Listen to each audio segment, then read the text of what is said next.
Buenas noches, amigas y amigos de Radio Caracas Televisión.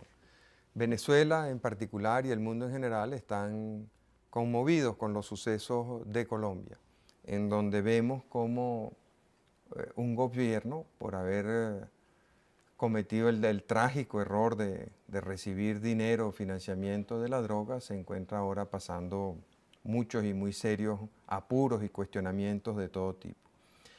Toda esta problemática de la droga en Colombia, tanto el problema de los financiamientos a los partidos políticos como sobre todo la actividad exuberante que tuvieron los carteles colombianos de la droga durante muchos años y en los últimos tiempos el intento, en muchos casos exitoso, del gobierno colombiano por desmantelarlo, ha traído una preocupación a mucha gente. ¿A dónde se van a mudar esos carteles de la droga ahora tan combatidos en Colombia?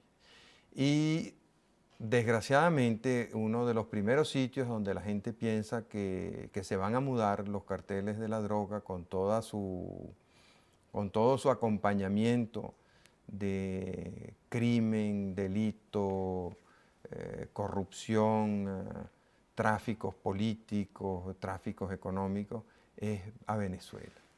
¿Qué están haciendo ustedes en la Comisión Nacional contra el Uso Ilícito de las Drogas para preparar al país frente a esta posible mudanza de los carteles de la droga?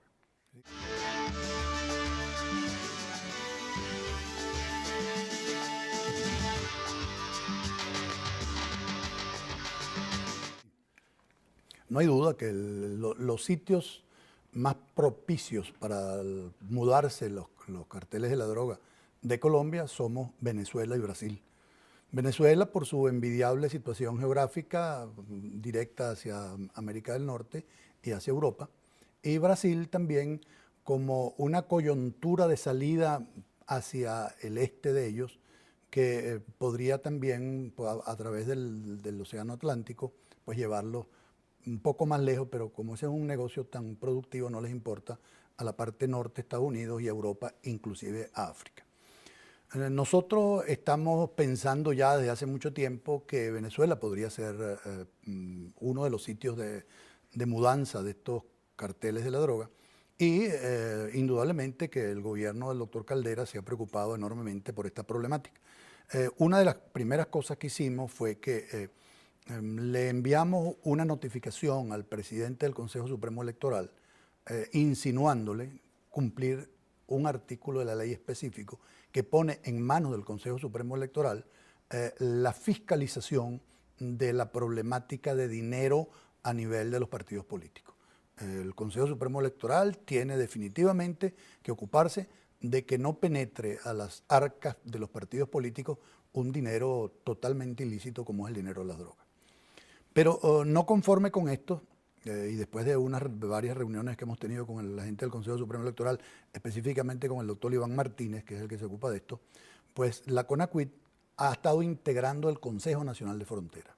En este Consejo Nacional de Frontera se ha implementado desde el año pasado una lucha por hacer un escudo viviente, que por supuesto estaba totalmente muerto en los años anteriores, en los 2.400 kilómetros de fronteras lineales que tenemos con Colombia.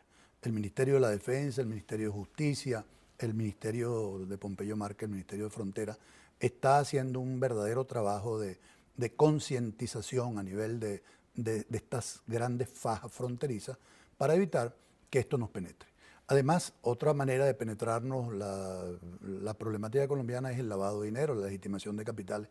Ya a partir del año pasado, del 94, se han efectuado varios foros, talleres sobre legitimación de capitales, donde expertos venidos de varios países del mundo han dejado saber a los especialistas venezolanos, tanto banqueros como inmobiliaria, como todo el que tiene que ver con dinero, las maneras para evitar que nos penetren este dinero procedente del tráfico de drogas.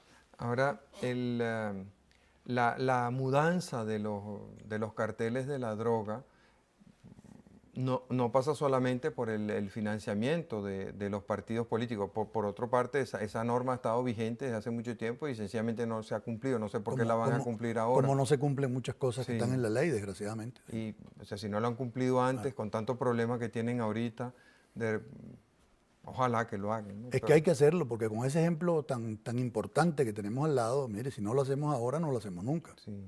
Ahora, usted decía la importancia de crear un escudo viviente, lo llamó usted, Sí. en la mayor parte posible de los 2.400 kilómetros de frontera.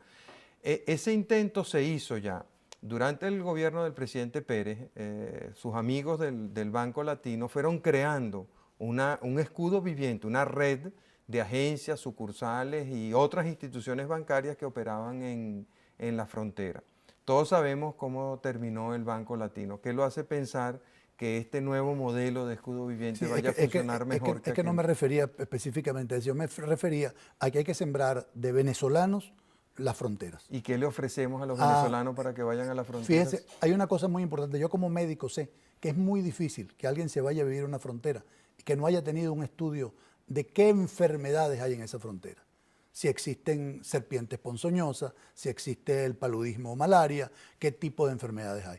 Entonces, eso tiene que ser a muy lento paso para que las personas se le pueda ofrecer, en primer lugar, salubridad, en segundo lugar, productividad. ¿Qué vamos a producir?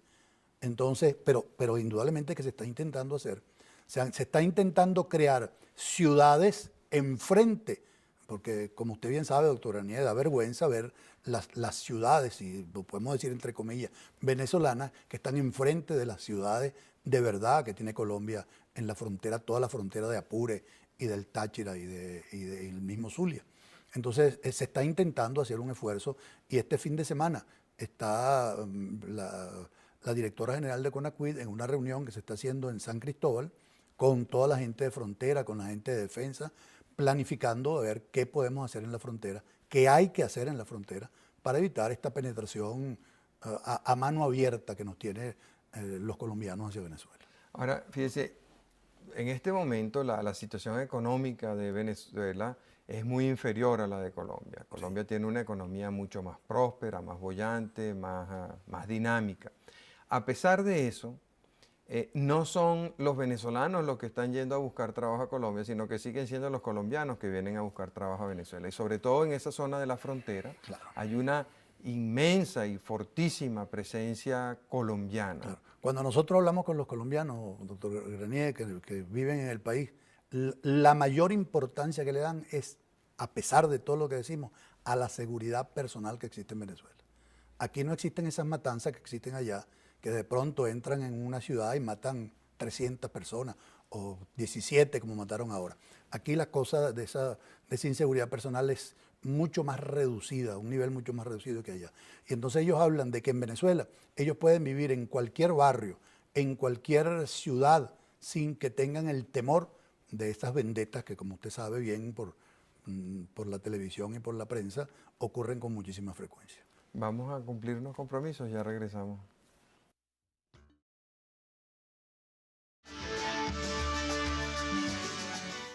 En relación con este tema de la droga, ha habido una polémica o un enfrentamiento entre los países consumidores de droga, fundamentalmente los Estados Unidos, que es el más grande consumidor de drogas del mundo, y los países productores de droga, fundamentalmente Colombia, que es el principal traficante, aunque no principal productor. El argumento un poco es los americanos le echan la culpa a los colombianos por el problema de las drogas, porque dejan que esos capos mafiosos financien cultivos y luego metan la droga en los Estados Unidos. Y los colombianos dicen que la culpa no es de los capos mafiosos solamente, sino que mucha culpa es de la sociedad norteamericana, que es permisiva, que es tolerante y que no sanciona a los consumidores de droga. ¿Cómo ve usted ese problema? Sí, esto está muy claro, estos son los dos grandes bloques, de que yo consumo porque tú produces o que yo produzco porque tengo a quien vendérselo en cantidades industriales. Indudablemente yo que he estado metido en esta problemática de las drogas desde hace muchos años, este no debe ser el enfoque. El enfoque tiene que ser un enfoque preventivo a todo nivel, tal como lo está enfocando en estos momentos los Estados Unidos. Organismos como la DEA, eminentemente represivos, están dedicándole más del 50% de su presupuesto a la lucha preventiva. Ahora, en un país donde se respeta tanto la libertad individual como en los Estados Unidos, pues mira, es muy difícil que sean muy represivos en el área del uso. Pero indudablemente que las campañas preventivas norteamericanas son bien dirigidas, bien estudiadas y bien realizadas. Al mismo tiempo, Colombia sí es el primer productor de droga, no de los precursores, que son las plantas, las hojas de coca, que hay otros países más al sur, pero sí en cuanto a procesamiento, indudablemente que sí. Inclusive nos han intentado penetrar, como usted bien sabe, con esta lucha que últimamente por presión de Estados Unidos y todos los países del mundo, inclusive Venezuela ha presionado también, ha habido grandes problemas para los sembradores de precursores como son la coca para la cocaína y la amapola o adormidera para la heroína. Y hemos tenido penetración específicamente en la zona del Guasare, en la Guajira venezolana, en el Perijá. Hemos tenido siembras hasta de 1000 hectáreas por indudablemente colombianos. Cuando uno sobrevuela esa zona, se da cuenta que estamos en pleno límite boscoso de Colombia y Venezuela. Uno se da cuenta que la zona donde están sembradas estas plantas tienen trochas y a veces hasta verdaderos caminos provenientes de Colombia. En cambio, de la zona sembrada hacia Maracaibo, que está a 90 kilómetros, no hay una sola trocha, no hay un solo camino. Es decir, que sin lugar a dudas son gente que viene de Colombia, siembra en nuestro territorio, recoge en nuestro territorio y vuelve otra vez hacia Colombia. ¿Por qué menciona usted nada más que la coca y la amapola y no menciona la marihuana? Porque no hay grandes extensiones de marihuana. Ahora usted sabe, doctor, como todos sabemos todos, que esto es un problema económico en primer lugar. Y la marihuana, a pesar de que le aclaro que sigue siendo el primer usado de droga, es la marihuana, pues no es tan buen negocio como está haciendo, por ejemplo, la heroína. Hoy en día la amapola y la dormidera, de donde se extrae la morfina, el opio y la heroína, está ganando terreno porque es más fácil de producir, porque es más costoso al que lo compra y sobre todo, y esto es inhumano, porque es más adictivo y es mucho más difícil salir de una problemática de heroína que no solamente es adictivo psicológico, sino que es adictivo también físico, que de otro tipo de droga. Ahora, o sea, usted plantea que sí hay que luchar contra los productores de droga. Sin lugar a dudas. Y que Y en el lado del consumidor lo que hay que hacer... Prevención. Vamos a referir un momento a los productores. Sí. Es muy frecuente el siguiente argumento. Para un campesino, para un agricultor o para un propietario de tierra, es mucho más rentable, mucho más sencillo, mucho más productivo irse por la vía de la coca o de la amapola que por el camino de cultivos, digamos, sanos. Sí. Por una parte. Es más rentable, el financiamiento se lo dan de contado, le recogen a puerta de finca lo que produce, no le controlan los precios, después no hay, ¿cómo se llama? El señor CENIAT. Tobar, ni el CENIAT, Sí, ni ninguna de esas cosas. claro. Eso por una parte. Por otra parte, en los países ricos, consumidores de la producción agrícola nuestra, hay una campaña feroz contra todos los cultivos tropicales. Hay una campaña contra el azúcar, hay una campaña contra el café, hay una campaña contra el cacao. O sea, todas las cosas que nosotros producimos, resulta que ellos les encuentran que son malsanas, producen un sucedáneo que seguramente es muchísimo más malsano, pero eso no nos lo cuentan ellos a nosotros, y los van bloqueando. Sí. Entonces, ¿cómo se defiende el agricultor de estos países? Eso que usted está hablando es indudable. Ni siquiera necesitan hacer propaganda. Eso tiene, Sí, ya, sí. tiene ya su consumidor hecho. Pero indudablemente que el ser humano no puede permitir que se empleen tóxicos de esa categoría y sobre todo que acaben con la voluntad de trabajo y la voluntad de hacer cualquier otra cosa que no sea consumir droga, que es lo que está pasando en el mundo entero. Esto, doctor Garnier, hay que atacarlo con la parte de la ética. Si el mundo no vuelve a los principios morales y éticos, esto no hay nada que hacer. Porque indudablemente que si vamos a la parte solamente económica, mucho más rentable, mucho más seguro, mucho más fácil.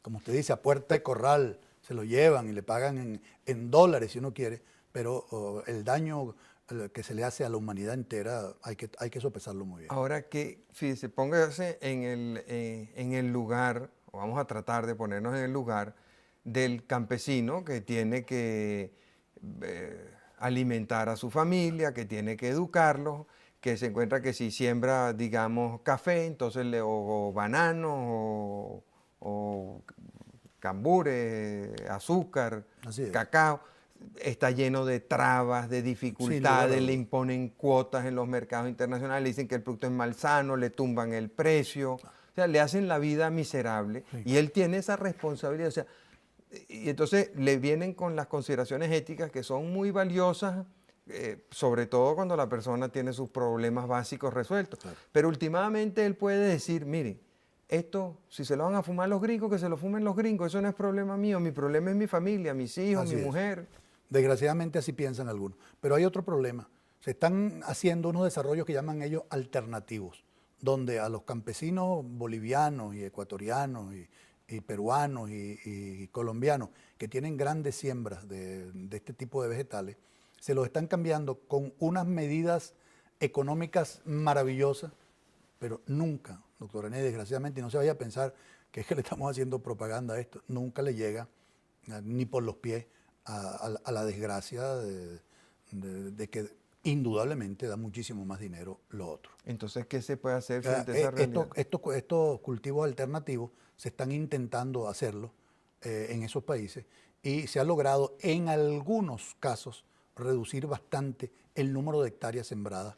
Ahora, en el fondo esto le da la razón a quienes en los países productores dicen que la culpa es la avidez por el consumo de drogas que existe en los países desarrollados, que están dispuestos a pagar esos precios extravagantes que hacen imposible que se le ofrezca... Que ningún otro producto pueda siquiera competir con estos productos.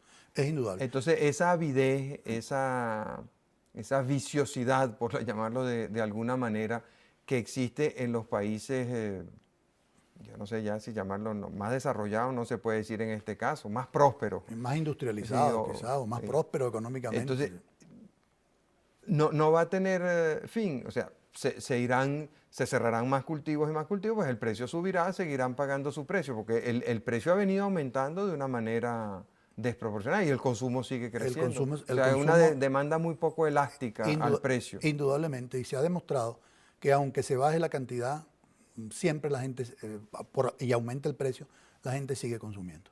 Este es un problema que hay que entenderlo desde el punto de vista de la salud humana. Mientras la gente no entienda que el consumo de estos tóxicos va contra, esto es un suicidio.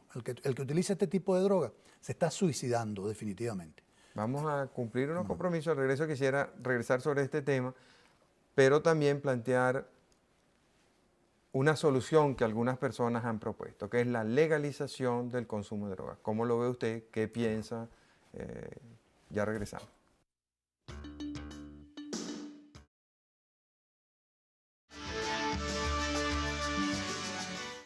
Hace un momento usted nos planteaba la dificultad que hay en combatir el uso ilícito de drogas por el problema de los rendimientos colosales que produce este negocio y la capacidad de algunos consumidores muy viciosos de pagar los precios que les pidan por esto. Frente a esa problemática, algunas personas han planteado la conveniencia de legalizar el uso de las drogas. ¿Qué opina usted sobre eso? Bueno, yo tengo que estar terminantemente opuesto. ¿Por qué? Yo, en primer lugar, como médico, no puedo intentar resolver la parte financiera de un problema destruyendo la parte humana. Porque si bien es cierto que se podría mejorar un poco con la parte financiera, es decir, si es una cosa ilegal, aumenta tanto de precio, y yo la legalizo, pues cuando haya más competencia debería bajar el precio, no sería tan bueno el negocio. Pero esto iría en contra de los pobres adictos y sobre todo que cualquier persona, si esto está legal, cualquier persona podría utilizarlo libremente. Le voy a poner un ejemplo que siempre me ponen a mí, la ilegalización del alcohol en los Estados Unidos, la ley seca. Eso produjo grandes problemas. Entonces me dicen, fíjate, ¿cuál fue la solución? Pues mira, legalizaron el alcohol. Y yo le pregunto, ¿y cuántos millones de alcohólicos hay en el mundo? Y es que la presencia de un alcohólico en una familia no es suficientemente grave como para pensar de que esa no era la solución. Eso en una parte. En segundo, no hay ningún gobierno del mundo que haya legalizado la droga.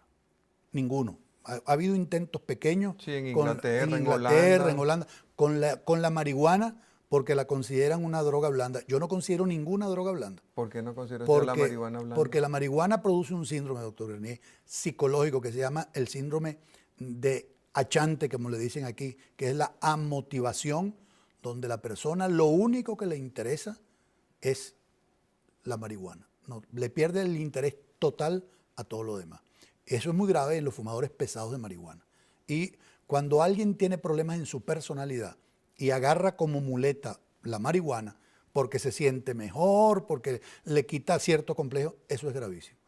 Porque se produce una bulia en la persona. Total, lo llaman ellos achante y se llama el síndrome amotivacional. Es decir, que la gente no lo motiva nada que no sea el consumo de la marihuana. Para decirle algo, yo no veo un gobierno como el gobierno del doctor Caldera, un hombre eminentemente encaminado a la problemática social, intentando resolver un problema económico, dañando a una serie de jóvenes venezolanos, que es la lucha nuestra. De acuerdo, yo no creo que nadie se imagina al doctor Caldera claro. probando eso, pero otros gobiernos pudieran hacerlo. Entonces, yo no creo. No. Esto es un salto al vacío que nadie se ha atrevido a hacerlo.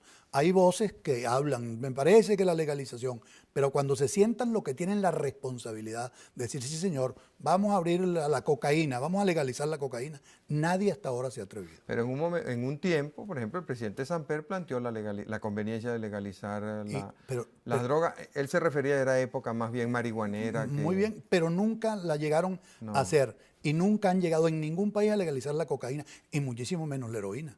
Entonces, eso hay que verlo con mucho cuidado. La droga está tan castigada, doctor Ranier, en la ley venezolana, porque es un fenómeno pluriofensivo. La droga lesiona, mire, la seguridad e integridad nacional. Si aquí tuviéramos una cantidad grande de usuarios de droga, no nos podríamos defender de una agresión externa. En segundo lugar, acaba con la salud, que es otro de los valores que tiene el Estado venezolano, el gobierno venezolano que defender. Acaba con la familia, porque donde quiera que hay un solo adicto, eso acaba con el núcleo familiar. Acaba con las finanzas. Un país penetrado, el dinero del narcotráfico, penetrando a un país, hace una economía de pie de barro, donde muy pronto, más pronto que tarde, vamos a caer en problemas. Entonces, fíjese usted la cantidad de valores importantes para el país que lesiona el uso de las drogas. Por eso, nuestra ley del 93, muy moderna, por ser un delito pluriofensivo, es el delito más castigado que hay en la legislación venezolana. Y eso tenemos que mantenerlo así. Desgraciadamente, la gente tiene que darse cuenta que el gobierno, por todos los medios, tiene que evitar que la gente caiga en esta gravísima problemática social como es la problemática del uso de la droga. Fíjate que la argumentación que usted nos ha dado hasta el momento es más bien de naturaleza ética, moral. No se debe hacer, está mal hecho, daña tu salud, te perjudica. Pero usted está combatiendo con una realidad, o sea, con unos capos mafiosos inclementes, o sea, bueno, que no les importa llevarse en los cachos un presidente de la República, no les importa matar al que sea, no les importa destruir lo que sea, corromper, penetrar. Entonces, yo veo eso muy claro, doctor. Yo veo al adicto como un enfermo y veo al traficante como el máximo criminal. Entonces, la legislación venezolana afortunadamente lo ve así. No hay cárcel por usar la droga. Y está permitido en la ley venezolana poseer hasta 2 gramos de cocaína y hasta 20 gramos de marihuana en el bolsillo, siempre que la persona sea adicta. Es decir, a usted se le hace su examen de orina, se le encontraron 2 gramos de droga, se le hace su examen de orina y usted tiene trazas de cocaína en la orina, usted es un adicto, entonces el juez le pone a usted la obligación de recibir un tratamiento adecuado. ¿Y dónde no lo recibe? Ahí viene la pregunta, muy importante, que usted, como un hombre consciente, me la hace, y yo tengo que decirle que desgraciadamente no estamos en capacidad en el país para, si todos los adictos decidieran ponerse en tratamiento, no estamos en capacidad para de una vez por todas y con todos los adictos al mismo tiempo ponerle tratamiento a los adictos. Claro, ¿En cuánto se estima el número de adictos en Venezuela? yo no puedo contestarle esa cifra porque yo como científico, como médico, no puedo decirle, mire doctor, 50.000 adictos, 100.000 adictos. Estamos haciendo por primera vez en Venezuela un estudio epidemiológico que el día 22 voy a firmar con mi homólogo americano, Lee Brown, un convenio donde ellos van a aportar $275.000 para que Venezuela por primera vez tenga de verdad poder contestar esa pregunta. ¿Cuántos adictos hay? ¿De qué edad? ¿Qué sustancias se usa más? ¿Cuáles son los grupos etarios? Porque yo como médico no puedo hacer un tratamiento sin haber un diagnóstico previo. En Estados Unidos, que hay mucha estadística, una de las cosas más espeluznantes que uno lee en esta materia es la cantidad de niños que han probado droga y drogas duras, cocaína señor. Pero afortunadamente, usted lo ha dicho bien, han probado. El que no tiene problema en su personalidad, doctor, y por eso es que es tan importante la prevención. Por eso es que la Iglesia Católica está tan preocupada y el gobierno nacional está tan preocupado del núcleo familiar. Si nosotros tuviéramos un núcleo familiar estable, donde un padre y una madre de verdad se ocuparan del desarrollo emocional de sus hijos, los hijos pueden probar la cocaína. Dicen, ¿y qué le encuentran a esto? Pueden probar la marihuana. Ahora, si usted tiene un problema de personalidad, ahí sí es verdad que no lo suelta más. ¿Usted cree que hay personalidades propicias a caer en la droga? Eso sin lugar a dudas. En el área del carácter. ¿Eso es de nacimiento o es adquirido? Usted sabe que algunas cosas se heredan y otras cosas se adquieren en el transcurso de la vida. En esta parte del carácter, en el transcurso de la vida, la confianza, la autonomía, la iniciativa, etcétera, eso se adquieren desde el abdomen materno. Ya en el abdomen materno se empieza con la confianza en un sitio oscuro, tranquilo, donde un corazón de la madre late tan 60, 80 veces por minuto. Cuando hay problemas con la madre y el padre, cuando a la madre se le produce una angustia dentro de su hogar, las suprarrenales producen la adrenalina, aumentan los latidos y el feto se da cuenta que algo raro está pasando. Desde ahí se empieza a perder la confianza. Cuando no existe un padre con su presencia física afectiva, porque no es dar dinero, doctor, eso cualquiera lo da. Mire, ¿cuánto necesitas tú mensualmente? 200.000 que lo tiene. No, el padre tiene que estar dentro del núcleo familiar brindándole a su hijo el crecimiento afectivo que ese hijo necesita. Cuando nosotros tengamos hijos bien crecidos desde el punto de vista de su personalidad, sobre todo en el área del carácter, va a ser muy difícil que caigan en la problemática de las drogas. No les va a interesar. Si lo prueban alguna vez, es el experimentador muy típico de todos los jóvenes, pero cuando no tienen problemas, yo le garantizo a usted que vamos a tener muy pocos adictos en el país. Pero con estos núcleos familiares destruidos, cuando la madre a veces hace de madre y padre, cuando un padre no tiene la presencia afectiva, pues mire, podemos caer perfectamente bien en enormes cantidades de adictos, que sería fatal para el crecimiento que este país tanto necesita. Vamos a cumplir unos compromisos. Al regreso quisiera insistir un poco en este punto. Con mucho gusto. O sea, ¿cuáles son los rasgos de personalidad que más influyen en que una persona pueda ser adicta? ¿Qué porcentaje de la población se ha observado en general que tiene problemas de este tipo o que los trae de nacimiento? Me imagino que debe haber estadísticas sobre eso. Ya regresamos.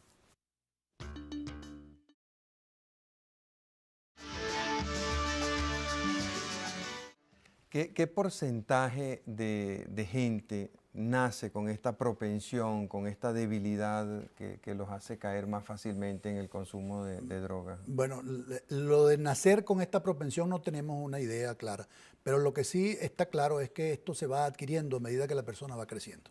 ¿Y cuáles son los rasgos? Desde el vientre materno, cuando uno empieza con los primeros años dentro de su núcleo familiar, la escuela tiene especial importancia en este crecimiento sano de la personalidad, la relación con el núcleo familiar, los hermanos, los tíos, luego el ingreso en la universidad, la iglesia tiene mucho que ver con toda esta.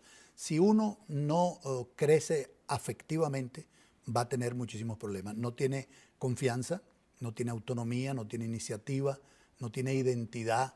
Entonces, esta serie de menos en la personalidad es lo que lleva a muchos casos. ¿Y eso no hace que el pueblo venezolano sea un pueblo vulnerable en ese sentido? Sumamente vulnerable. Por eso insistimos en que la prevención a nivel familiar es la reina de la batalla. Para más de la mitad de los niños no viven en familias regularmente constituidas. Sin embargo, doctor Ranier, como usted sabe, psicológicamente se puede adaptar la figura paterna de otra persona, de un hermano mayor, de un tío, de los militares, por ejemplo, tienen una figura paterna que es su ejército. Entonces, eso se podría solucionar si realmente tuviéramos interés en que nuestros hijos en la escuela reciban un tratamiento adecuado desde el punto de vista psicológico. Por eso es que CONACYT insiste en que la prevención es la reina de esta batalla. Si nosotros no hacemos prevención a nivel familiar, estamos fracasados. Y por eso, en el Plan Nacional recientemente aprobado por el presidente en Consejo de Ministros, en la parte del área de prevención, ustedes, los comunicadores sociales, le damos la número 1A de toda la importancia de esto. Es decir, que si no nos ayudan a llevar a todos los núcleos familiares venezolanos la palabra preventiva, no vamos a salir nunca de esta problemática. Pero fíjese, uno siente que el gobierno, y perdone la comparación que es odiosa, pero yo creo que es útil para el caso, que el gobierno apoya mucho, por ejemplo, todos los disparates esos que hace el señor Tobar, que yo no sé qué es ese, como que es el que protege los precios o algo, alguna de esas cosas que no están protegidas en absoluto, pero yo creo que los precios de todo suben. Alguien me decía el otro día que una medicina que tiene que tomar, que hace 3 semanas costaba 90 bolívares, ayer le costó 300. Entonces, bueno, ¿y dónde está el que cuida los precios? Porque aquí ha habido mucha inflación, pero la inflación no es de 300%. Por supuesto que no. Y estamos hablando de una medicina. Eso es especulación. Además. Sí, pero una especulación que aparentemente, según me dijo esta persona, estaba aprobada por el ministerio. En cambio, uno no siente el respaldo. Y yo he visto, y me llamó mucho la atención, el folleto este que ustedes han presentado de alternativas para la prevención del tráfico y consumo de drogas, que titulan Actuemos. Pero sí, y lo titulamos Actuemos, doctor, porque ya es tiempo de actuar. Sí. No podemos seguir esperando, hay que actuar y no nos queda más remedio. Me encantó el diseño y la diagramación, me parecieron muy atractivos, muy bien hecho. Después lo leí y lo que dice es bien interesante. Sí, y es para toda la familia. Lo vimos con mi esposo y con los muchachos, acercándonos al conocimiento del problema, los mitos en relación con esto, cómo se puede obtener ayuda, el que la necesita. O sea, es una cosa bien hecha. Ahora, ¿qué difusión tiene esto? Bueno, inicialmente hicimos 10.000 ejemplares, que fue con lo que pudimos contar con el dinero de CONACYT. Y es un esfuerzo, porque ahí tengo yo que felicitar al equipo técnico de CONACYT, Sí, porque excelente. realmente hizo un esfuerzo bien interesante en esa revista. Pero hemos pasado a diferentes entidades financieras unas notas solicitándonos que nos patrocinen esta revista. Ahora, a mí me dice la gente del Banco del Libro que en general la gente en Venezuela lee poco. Y aquí hay mucho que leer. Hay mucha sustancia, es bien interesante. Y es muy agradable porque con esas figuritas Sí. uno se va dando cuenta de que toda la familia la lee con agrado. Sí. Entonces, eso es muy importante en la parte preventiva. Pero la gente lee poco. Pero cuando lo ven así, lo leen, doctor René. Cuando ven, si usted le manda un folleto enorme de puras páginas en blanco y negro, es decir, en palabras, no lo revisan aquí y además lo pueden leer por capítulo, que es muy importante. El que quiera obtenerlo, ¿cómo lo puede obtener? Bueno, puede llamar a la CONACYT, al teléfono de la presidencia, 83-2689, y nosotros con muchísimo gusto se lo enviamos completamente gratuito, como son todas las cosas de la CONACYT. Ahora, esto está muy bueno para que se quede en este folleto nada más. ¿Piensa hacer otras revistas como Por esta? supuesto, ahora usted sabe que el dinero proveniente de la droga tiene que pasar a la CONACYT, por ley, el artículo 66 de la ley. Ah, ya no se la quedan los policías, como antes. No, de eso no sé yo, pero desde luego, estando yo en la presidencia de CONACYT, nadie se va a quedar con nada que no sea para la lucha contra las drogas, porque el artículo 66 de la ley dice específicamente que todo lo que se le decomise a los traficantes de drogas tiene que ser para la lucha contra la droga. ¿Y qué entiende usted por lucha contra la droga? Prevención, las 7 fases, las 7 áreas que tiene el Plan Nacional. Prevención, represión, tratamiento, fiscalización sanitaria aduanal, investigación científica que se nos olvida muchas veces, legitimación de capitales, que también es una cosa muy importante, y el área internacional, doctor. El área internacional es importantísima. Ya Venezuela con ese Plan Nacional puede acceder a los organismos internacionales a pedirle ayuda si quiere para seguir editando esa revista, que antes no nos permitían acceder al área internacional de ayuda contra las drogas porque no habíamos aprobado ese plan. Ya ahora, a lo largo del programa hemos visto que hay muchos problemas, desde los campesinos que se meten en territorio venezolano, la gente que trae la droga pasando uno por las aduanas, otro por los caminos verdes, el problema de los carteles de la droga que tienen que estar buscando nuevos sitios para operar ahora que Colombia se les ha hecho tan hostil. Sí. El problema de la legitimación de los capitales. Hemos visto el impacto que han tenido en Colombia, es impresionante. Increíble. Es uno de los pocos países donde la moneda en el mercado negro vale, o sea, la moneda dura en el mercado negro vale menos que en el mercado controlado. Ahora, ¿cuánto tiempo va a durar eso, doctor? Fíjese que ya eso que está pasando fue por presión de diferentes países. Sí. Precisamente Estados Unidos fue uno de los que más presionó. Cuando el resto de los países termine de presionar, ¿qué va a pasar con una economía con los pies de barro? Cuando ya no haya guerrilla, cuando ya no haya tráfico y siembra de droga. Ajá. Pero eso, me duele pensar esos carteles van a... Quieren mudarse. Quieren mudarse. Pero aquí no lo vamos a recibir. ¿Y qué nos garantiza? Fíjese lo que pasó. Lo que pasó con el sistema financiero es bien interesante, porque cuántas veces no se le alertó al presidente Pérez lo que estaba ocurriendo en el sector financiero. Eso es cierto. Todos los atropellos, las ilegalidades, los abusos. Bueno, terminamos encontrando con que él era uno de los que tenía cuentas en el exterior y todas esas cosas. O sea, uno dice, o sea, Venezuela tiene como Pero yo creo que con el presidente Caldera no hay esa duda. No la hay. No la hay, ni la puede haber. Es una trayectoria demasiado Pero aquí pasan clara. muchas cosas Sí. que yo estoy seguro que al presidente Caldera no le gustan. Desgraciadamente porque no la sabe.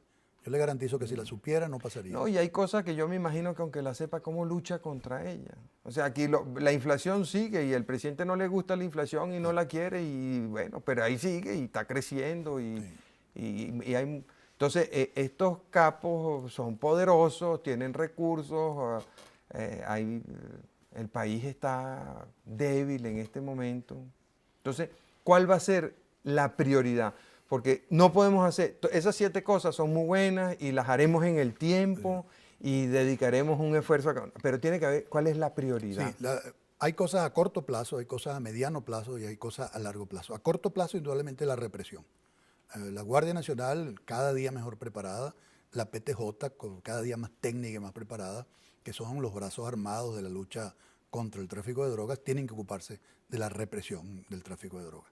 A mediano plazo, la legitimación de capitales, estamos luchando para que ahora todas las entidades que tienen que ver con algo financiero, bancos, seguros, inmobiliarias, todo eso tiene que entrar por la ley de drogas, que está muy clara. Pero le vamos a hacer un manual operativo que ya le vamos a entregar, donde tienen que cumplir con los mandatos de la ley. A mediano plazo, eso en algunos meses. Y a largo plazo, doctor, indudablemente la prevención. A largo plazo tenemos que empezar a sembrar ahora. ¿Y cuándo recogeremos? Mire, no sabemos, pero si no lo sembramos ahora, lo que podemos estar seguros es que no lo vamos a recoger.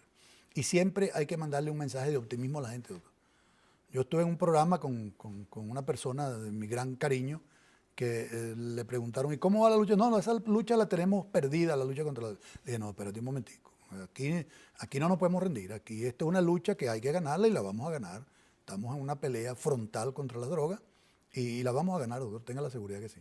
Bueno, muchas gracias y mucho éxito. Gracias a usted. Muchas gracias, amigos, por su atención. Como de costumbre, el próximo domingo a la misma hora.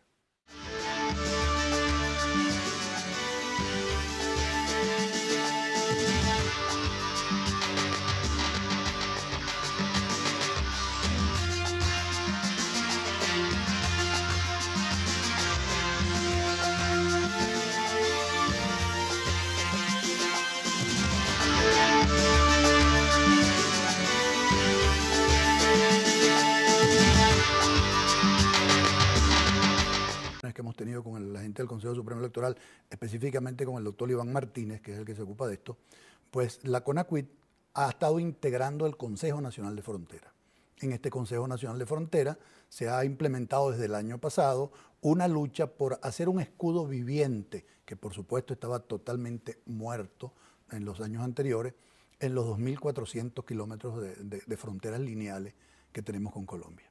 El Ministerio de la Defensa, el Ministerio de Justicia, el Ministerio de Pompeyo Márquez, el Ministerio de Frontera, está haciendo un verdadero trabajo de concientización a nivel de estas grandes fajas fronterizas para evitar que esto nos penetre.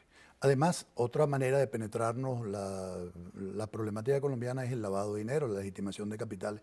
Ya a partir del año pasado...